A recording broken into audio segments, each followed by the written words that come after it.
In 2022, I had several job offers that came across to me with the total compensation reaching over $350,000, going up north close to the $400,000 range. But I turned them down.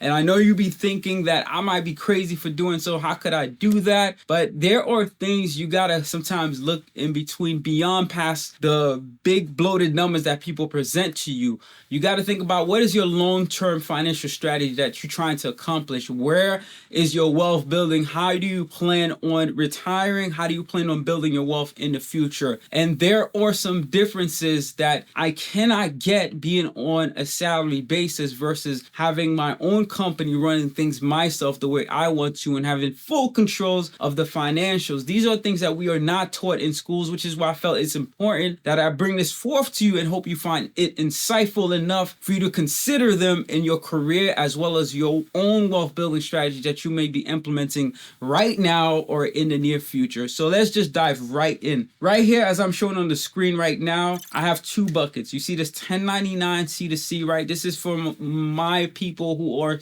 self-employed, running their own company, their own business. And on the right side are those who are W-2 salaried and or working for somebody else. The first thing, as you can see here, they both have this 401k individual, because to me that is one of the biggest thing, is the retirement, because that can be your fuel, your vehicle that you push through to really help accelerate your wealth building. I know when I purchased my first property, I utilized half of one 401k account that I had in order for me to put the down payment towards, which they allow you to do. No penalty. You take a loan from it and you pay it back across 5 to 6 years. For me, I had a 5-year term from 2019 to 2024. So next year in February, I will be completed the final payment for this, and I'm good. It wasn't much. It was about $20,000 for me to acquire a $600,000 property, right? I used the FHA loan. So it is possible for you to be able to build wealth. And right now, this property that I'm sitting on, the balance I have on the mortgage is under 540, and the equity I have is around 300,000, because the value of some of the properties around the area I've seen sold for around 850,000, right? So we have a lot of room to play with. Despite the economy being where it is, home prices haven't really dropped like crazy like that. But I'm gonna show you my strategy that I'm implementing right now in terms of building my wealth, and a lot of it is retirement. Like, how am I strategizing right now for retirement is really what I want to show you, and hope you take in consideration these factors. 401k, we both have it on whether you are a self-employed 1099 working for yourself.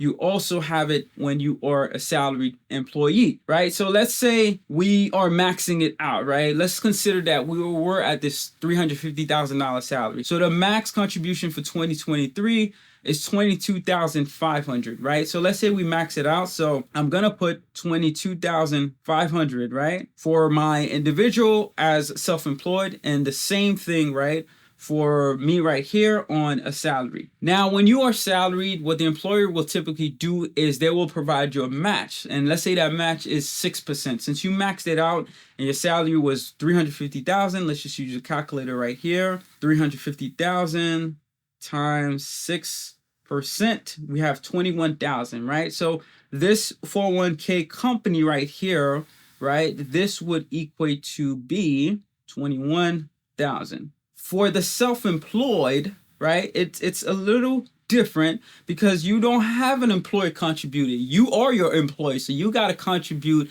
as much as you can. And for this, it's a little weird. We're going to skip it for the self-employed, and I'm going to show you why, because the math that you use for this is a little different. It's a little more complicated than that. So right now, I'm just going to put a dash, so that way we know that we're going to come back to this and skip it. The last bucket here is this expenses, right? As a self-employed W-2, you cannot deduct squat, right?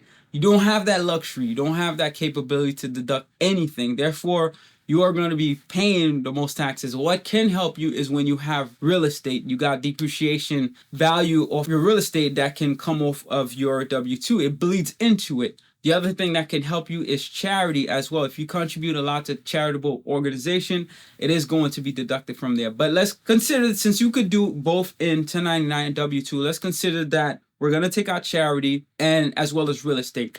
The only thing, the difference now between these two is your expenses, right? Off of being self-employed, you get to bring your net income down a lot further because of your expenses, right? So what could that be? Let's say, for example, the reason I'm dragging it up here, because before you start calculating all this stuff for the 401k and everything, really what it boils down to is your expenses. So let's say we have 20%, because I think QBI lets you do 20%. So let's say 20% of the $350,000, right? So let's use that as a number times 20%. You got $70,000 in expenses. So let me just steal this number here.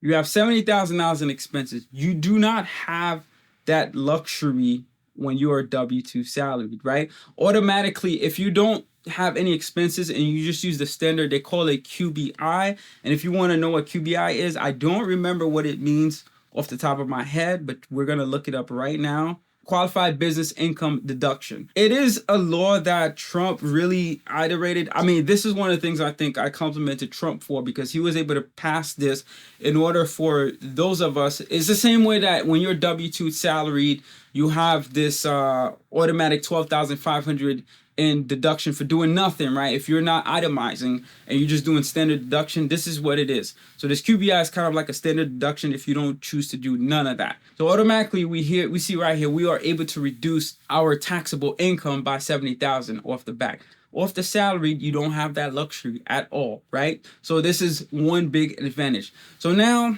this 401k company match, right? Let's really factor it in. There is a weird math. I'm not going to dive into the full details because the self-employment taxes, there's a weird calculation with it where you got to do some on the individual and some of the corporation for you to get to this, right? But let's say for the sake of us looking at this video right now, right? We take the $350,000 minus your $70,000 in expenses, right? Minus the $22,500, we add $257,000 right off the bat. So for you on the company side, because you are self-employed, it works a little different because you are capped at 20%, but up to the 58,000. And let's look at what that max was. 66,000, right? So you could go up to 66,000 in total. That's including your individual as well as your corporation side. But it's up to 20%. And I know you're probably thinking, where am I getting this 20% for? It is in the IRS guidelines, and I'm not going to go into it. So pretty much that $257,000 that I'm showing here, if you do this times 20%, this is how much you can put in from the company side. So let me put that in here right here. So you have 51,500. But in reality, it's not, right? So because you have this cap at 66,000, the government does not want you to go over that, right? So if you add this 22,000, and let's do a quick math real quick. If we take this 22,500 plus this 51,500, we have 74,000. So we are over the $66,000 limit. Therefore, we have to be capped at the $66,000 limit, right? So what that means, instead of this being 51,500, we now have to do 66,000 minus the 22,500, right? That means we could put up to 43,500. So instead of this being 51,000, I can only put 43,500 because of the fact that I'm over the $66,000 limit that the government is letting me put into. So right off the back right here, you see that you were able to put more into retirement, right? So if we total this out, we know this is $66,000 because we were at the max, right? So this is how much we've been able to do for retirement here. And on this side, we'll do 22,500 plus 21,000, right? We are at 43,500. Right off the back here, right? Just me looking at this, you're probably thinking, because I put more towards retirement, I have less to spend on my personal side, because whatever you are taking away from the income, right? Your gross income that you have less of your own cash. But in reality, you're lowering your tax percentage. Like, how much taxes are you going to be paying? Because remember, you're paying taxes when you're self-employed on your actual final net gross, right? After you do all these other deductions that you have here, that's how much taxes you're going to pay. Versus on a W-2, you are paying taxes on the whole freaking thing, right? So your tax percentage is automatically gonna be higher on this side. So that's one right there. So we have 1 point for the 1099, right? And I'm gonna write it here. So tax percentage is less versus on this side, tax percentage is more, right? So that's that. The next thing we got to look at is how does the vehicle for the 1099 be a self-employed work versus the one for salaried. So the way that retirement works for salaried, the company will typically have like maybe 15 things that you can invest in, 15 products. And these are diversified products, meaning there could be mutual funds, ETFs, they could be private mutual funds and index funds that you cannot choose how much allocations you do for the funds that those index funds holds, right? And just to give you a quick cap, what are mutual funds, right? Mutual funds is a combination of different stocks. So you got Apple, Tesla, Ford, Google, Amazon, right? Think about all these 5 companies being in one particular stock combined, right? So instead of it being individual stocks that you're picking from each one of these companies, one mutual fund, one share of that mutual fund is equal to 5, right? It's 5 different products. And the percentage they allocate per these is determined by whoever the mutual fund administrator is. The index funds works the same way, the ETFs work the same way. The difference is at the times that you can buy. Typically mutual funds, the price that you pay for it is whatever the closing price was for the day, and ETFs you could play around with during the day. Index funds, I'm going to skip that because they all work similar, right? They all are very similar products because you have one fund that's allocated to different products. It lowers your risk. The benefit to that is it lowers your risk. Like we are having right now a downturn in the technology sector that happened really at the end of last year, and we see it coming back up. What would happen is you would feel less shocked because it's so diversified. You don't feel it as much versus if it was in one individual stock that went down like 30%, you would really feel it because it's a huge drop. It's more risky when you're investing in individual stocks. So what strategy I am doing right now in 2023, I am more in favor of the individual stocks. I've been in the market for some time. I started investing in 2016. Really in 2015, I had mutual funds account then. However, I wasn't as attentive to buying stocks until 2016 and being much more active, paying attention to the news, correlating how the news is reporting things, what's going on in the market, reading these numbers to make sense of it. So now I feel a lot much more comfortable. And trust me, I had my ups, gains of 200, 300%, down like 50%, right? And it sucks when you get hit that hard. However, I've learned to be tolerant of those downturns and know to hold on, dollar cost averaging, so that way when that increase happens, the market starts to restabilize, I'm able to experience that. So that's more of my strategy that I'm doing now. I'm more focused on individual stocks versus more of the mutual fund, index funds arena. Obviously, you can tell that I'm not W-2 salary right now. I'm completely self-employed. So I opened a 401k, individual 401k account with Charles Schwab's in 2021, and I've been maxing it out for the past 2 years. So I've been able to put in about $100,000 so far, over $100,000. And right now I am up over all time about 20%. Right? Because we had the downturn in the market last year, and then it's like now I'm up 20%. And that's like not even year to date. Year to date, I'm up probably like 40%. But overall, for all the years that I had across all the money that I originally invested, I'm up 20% from my original investment. And we are still in a downturn in the market. So my thing is with the salary, the 15 products that most companies give you, right? You have to always keep your money in the market. You can never let it sit. Right now, my individual 401k is just like a normal stock account. You could put cash in there and don't have it linked to any stocks. You don't have to buy anything. You can just let it sit there. Right now, most of the money is invested. It is in the market, but I have about 14,000 that is sitting there waiting to be put against the market. What I'm waiting for is a really bad day that's really going to be like the downfall and everything is going really bad where I can allocate that 14,000 towards two. And remember, this is only my 21 and 22 total like investments. I haven't put in any money for 2023 yet, and I'm gonna max it out as much as I can based upon my net income. So the strategy that I'm implementing right now is just buying more individual stocks while they are still low. I'm kind of concentrated in the biotech space as well as the tech sector. So I have companies like Nikola, Workhorse. Those are EV cars. Lab, it was originally Fluidigm. Lab, I have for 15,000 and I'm averaging about $1.45 per share. And right now the price of the stock as of last close, it was around $2.30. I'm up quite a bit. However, from its potential, I'm looking at more of a $20 per share price, which would put, let's do a quick math, right? Calculator again, 20 times 15,000, $300,000 in value for that.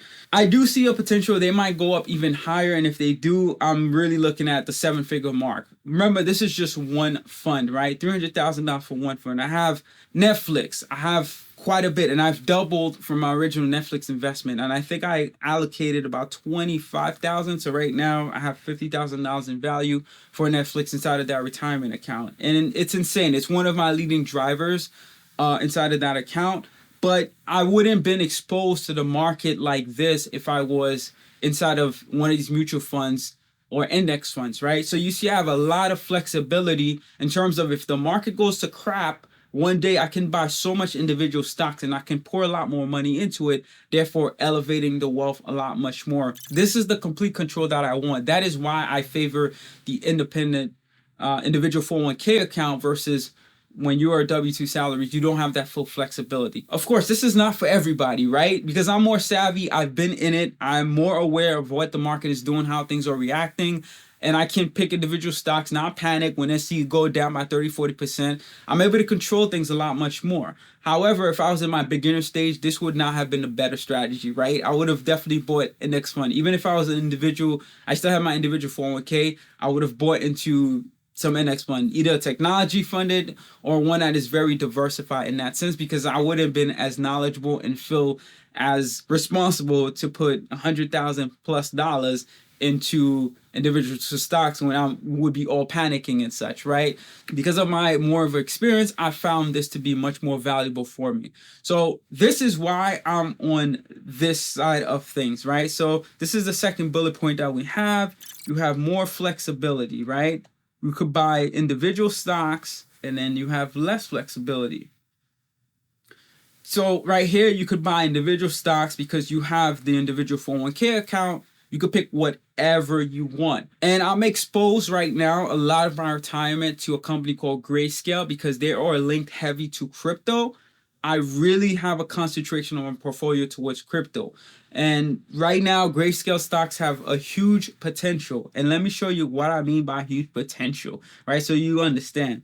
So let's look at BCHG. There you go, Bitcoin Cash Trust. So they are at 85 cents right now. Their top value, I believe, was at, this is showing 55, but I think it was around 60, right? So let's do a quick math. Let's use the $55 divided by 0.85, right? That's a 64x return. So let's say, I think I have about 2,000, maybe more, maybe $3,000, right? My value would be at 194,000, right? So I have Bitcoin Cash Trust. I have Litecoin Cash Trust. I have their large cap fund, right? And all these funds, I'm anticipating that they all are doing like 200,000, 300,000 based upon their high peaks that they've earned last time. What I suspect for me is that whatever peak these individual stocks reach prior, they're going to surpass this because we know we have a lot much more money circulating into the economy right now, cash, right? They may not be in the market. A lot of companies pulled out money in the market. Individuals pulled out money in the market, and it's just sitting in different places. We obviously see that the government has increased interest rates, right? What that does is for your regular like checking accounts where you would be accruing like 0.5% or 1%, it's now at like 4.5%. It's crazy, right? Money markets are doing great. They're still not doing better than inflation. Inflation is still in the 7-8% ranges, right? But however, they are accruing a lot much more than before. A lot of people are just letting their money sit there rather than risking the stock market. But let me tell you, eventually they're gonna realize that, oh wait, our dollar is devaluing because that 4.5% is less than that 7.5%. Therefore, my money's devaluing by another 3% a year, right? I'm only able to keep up by 4.5%, but I still have another 3% in difference, right? Because inflation is at 7.5%. Therefore, I got to do something. Of course, real estate is always great. I always feel, despite home values maybe going down, real estate is a great place to park your money. One, because you get the depreciation, right, off your taxes, which really helps when you are this W-2 salaried, right? If you have a home that's worth like $100,000, you're holding onto that home, you're renting it. Let's say you're renting out the entire home and such. If you divide the $100,000 by 27 and a half, the government will give you $3,636 in credit every year just for owning that home, right? You get an automatic tax credit, and that goes for either whether you're W-2 salaried or whether you are self-employed. It doesn't matter. They give you that deduction automatically. So this is one thing that goes both ways. Real estate, you have that, and you also have the cash flow. So if you're renting out the property and you're making, let's say, breaking even, actually. Let's say you're not making no money. The property is just paying itself off against the mortgage, right? Let's say you did have a mortgage on it, and you're not making nothing after the property taxes and such. You're still good because you're getting that depreciation value and your equity is building up. In 10 years, after that property now becomes worth $200,000, you can refinance, reset the clock. And let's say you had paid $50,000 in the mortgage for those 10 years and you had another $50,000 to pay. So now the home is worth $200,000 because you only have $50,000 in balance, right? Do a quick math. $200,000 that the home, right, appreciated to, that's the value of the home, and your mortgage balance is only $50,000. Therefore, you have $150,000 in equity. This is where you don't pay taxes on that money. Let's say you wanted access to some of this equity, all you gotta do is refinance, do a cash out, right, and you have access to the money. However, don't be stupid. I mean, at least I say that. But if you're in the earlier stage, of course. But if you're in a later stage, you probably got much more assets for you. Like, you could just take that cash and play around with whatever. But for me, I think whenever you're doing cash out refinance, put it against another property so that way it can keep appreciating a lot much more. So now you have this $150,000. You could put a down payment on a ×5, I believe. Yes, because 20% down on a $750,000 property, right? That's a 20% down payment on a $750,000 property. You acquire that, rent it out, rinse and repeat, right?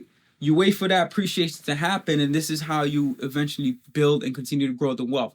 And remember, the $150,000 you took out, you're not paying no taxes on it because you did a cash out refinance. You held on to the asset. So these are some of the strategies. I'm not going to go into the real estate portion as much. I really just wanted to show you why I am more leaning on to being this right now. So most offers, if they're not coming at me with this at the moment, I'm not going to do it. Of course, you could do both of these. Let's say you have your own business and you're working W-2 salaried, then it works out in your advantage because what happens is the W-2 employer will be paying a lot of your self-employment taxes. Therefore, you don't have to pay them on your corporation side, right? Depending on how you set up your structure. But let's consider that you did the simple structure. It's a LLC that's taxable as a sole proprietorship, right? So everything is like passed through and such. We kept it simple. Then therefore, you can kind of mix and merge the two incomes together. But your self-employment taxes that the W-2 employer had paid will help you on your self-employed taxes. But for me, I look at the acceleration of me being able to save the $66,000. And on average, right, a lot of these index funds that or by the employer, they're growing. The best I've seen is around 15%, right? So let me actually use a compound calculator. So initial investment is $66,000, monthly contribution. I think I got to divide the 66,000 by 12. So 66,000 divided by 12 is 5,500. That will equate to, it's not letting me copy and paste, but that will equate to the 66,000, right? So if I times this by 12, I will get the 66,000. Even though like in 2024, I'm sure the federal government is going to increase the capacity of how much you can contribute. But let's say we're doing this for 30 years, right? Matter of fact, let's do 20 years for the sake of things. And the interest you earn on this Because for me, I'm a little bit more on the aggressive side. So I feel like I can get 20% per year. We're not putting any interest variances, but let's do this, calculate. So I'll have $14 million, right, in 20 years. This is what I'm looking out for in terms of long term.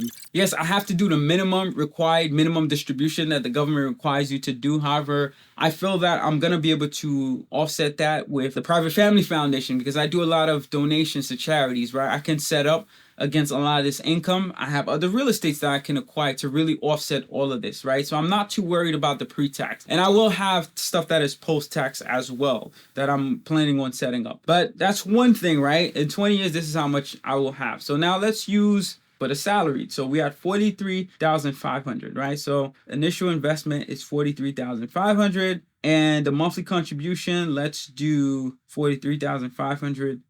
Divide that by 12. We have 3,625. Length of time in years, 20 years, right? We use 20 years. Interest rates, the best I've seen, like I said, is 15%. So I'm gonna stick with that number for most of these like employer ones on average. So I'll have $5 million in 20 years. So now you understand exactly what I mean, right? So let me copy this number here. I have 5 million, right? W-2 salaried. I work at a company for 20 years. Put a lot of into the 401k. They also do the matching. This is how much I'll have. And then in this one right here, 14 million, right? Yes, I'm putting more, and that's part of the reasons why I'm doing this. But I mean, come on, like you have that full flexibility. I want to get to this number. For me, like this for me is more important. It's going to give me a lot more buying power. I want to be much more on the aggressive side, especially when the market is in its bad state right now, is where you get to buy a lot of these individual stocks a lot much more low, which you don't have that capability when you're W-2 salaried, right? Here, when I'm independent, I can buy whatever I want and I can buy them on the day that they go down. I don't have to wait till the market close. I could even day trade, which I don't do at all, right? I've only done that with crypto for a couple of days, but I could do that and not trigger any tax event, right? Versus on a W-2 salary, you're buying and selling at times that they tell you you can, how you can't do it. As well as sole control, you don't have that flexibility, right? Like it says here, you got the least amount of flexibility here. So that is why I'm in favor of this, because this is where I really want to get to in 20 years. Number might be a lot much more. It's by God's grace. I don't know the plans that he has set in store for me, but this is my strategy right now. I hope you found this insightful and really understand. Take a step back. It's always important, even if you're a W-2 salary. I'm not telling you to quit your job and just stick to until you find that. That's not what I'm saying. And what I'm saying is if you have another gig that you can do where you can get paid on a 1099 basis, it will help for you to get here, right? So you can have that additional account you can contribute to. If you're a W-2 salary, that's great as well. Continue to max out around this time. We all can win, right? Around this time. It's just one is more flexible than the other, and I think it's much more aggressive for you to get to a certain financial goal. But I'm more focused on that side right now where I want to be more independent, have that flexibility, because I'm much more knowledgeable now than I was on the market. I feel more confident in my ability to select the right investments for the long-term gain. However, if you are W-2 salary, continue to contribute. Of course, consult with your financial advisor. All this that I'm doing here is all for entertainment purposes. However, I'm sharing my own experiences and where I'm at right now and hope you take inside of it because they don't teach us this in school. Therefore, I'm sharing it with you and for you to do additional homework, dig into. But of course, if you have any questions, definitely drop it in the comments below. I will say give this a thumbs up. It's going to help more people receive this so that they can also receive this knowledge and hope that it can pass on. Share, subscribe as always, and I look forward to seeing you next time. Trust in Jesus. Have an amazing one.